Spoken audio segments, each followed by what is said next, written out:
হাই দোস্ত, মোৰ নতুন ভিডিঅ'লৈ আপোনালোকক স্বাগতম। আমি এইটো ৰাস্তাৰে যাম। সেউজীয়া সেউজীয়া পথাৰভাগ দেখিবলৈ বৰ ধুনীয়া, বহুত বিউটিফুল হয়।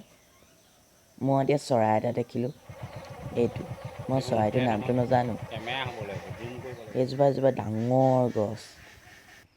মই নাৱত উঠিবলৈ লৈছোঁ। মই নাৱত উঠিব পাৰিম নে নোৱাৰিম এতিয়া। মালিকে আহি চুই বুলি নিচুৰিলেই হয়। উঠিলোঁ, বৰ ভাল লাগিলে উঠি। চলাব নাজানো। এতিয়া দলঙলৈ উঠি যাম দৌৰি দৌৰি। ৰাস্তাটো ভাল নহয় ইমান। আমি আজাৰগুৰিলৈ গৈ আছোঁ।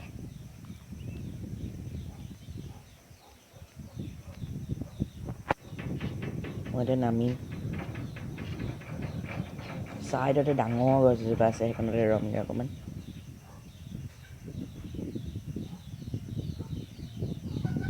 ৰাস্তাত যাওঁতে ঘাটজাল এখন দেখিলোঁ। ঘাটজালত মাছ কেনেকৈ ধৰে মই নাজানো। ওপৰত পানী কাউৰী এটা বহি আছে। মই জুম কৰি দিছোঁ, এয়া। এইজোপা গছৰ ছাঁত ছাগলী বহি আছে। ছাগলীয়ে ভালেই পাইছে আৰু। ৰাস্তাটো মই ভাল নাপালোঁ, ৰাস্তাটো বৰ বেয়া, গাঁত আছে। বাইক চলাওঁতে বৰ অশান্তি হ'ল। বাইক মই চলোৱা নাই। এয়া হ'ল চৰাইজাক, বহুত ধুনীয়া চৰাই। এয়া ককা এজনে গৰু এৰাল দি আছে পথাৰত। এইখন হয় জাঁজি মথাউৰি। মই মথাউৰিৰ ওপৰত উঠিছোঁ।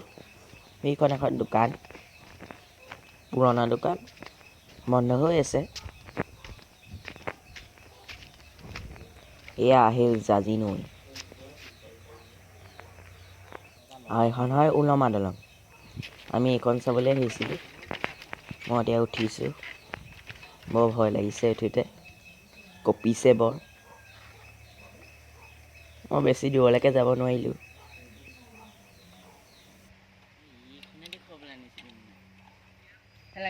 এইখন হয় জাননী। এইখনে নি? এয়া হয় আমাৰ ককাৰ ঘৰ। ককা ঢুকালে। ইয়াত ডাঙৰ গছ এজোপা আছে, বহুত ডাঙৰ, দেখিবলৈ বৰ ধুনীয়া। ককাৰ ঘৰৰ পদূলিৰ পৰা আপুনি এই দৃশ্যটো চাব পাৰে। মই মাছ ধৰিবলৈ আহিলোঁ। মাছ এটা পালোঁ।